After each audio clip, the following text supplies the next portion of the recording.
Here is some background. One of the reasons this country has such a high ownership rate is that we generally have really low interest rates on home loans. A big reason for that is the standardization of loans by some giant pseudo-government entities, primarily FannieMae and FreddieMac.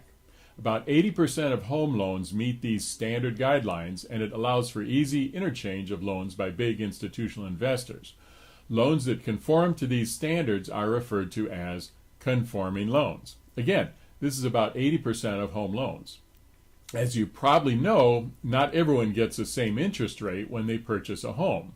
That is because of the loan level pricing adjustments.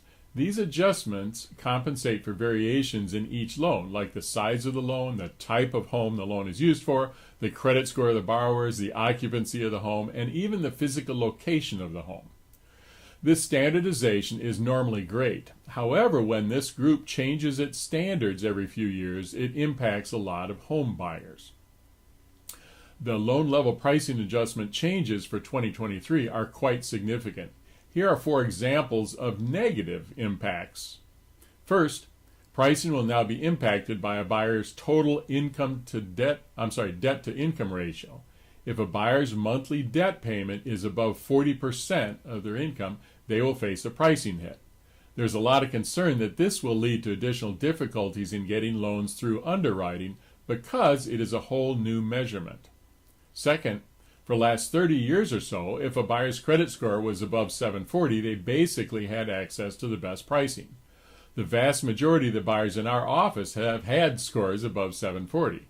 Now a buyer needs to have a 780 or above to get the best pricing level. Third, refinancing will reportedly be more expensive than a purchase loan. Fourth, there are now situations where it makes sense for a 20% down buyer to actually just use 19% down and pay private mortgage insurance because of the interaction between down payment adjustments and private mortgage insurance. So here are 3 positives of the changes. First, pricing for lower credit scores has improved. For example, a 640 to 680 credit score has actually gotten reduced penalties. Secondly, many 3% down loans have gotten better pricing.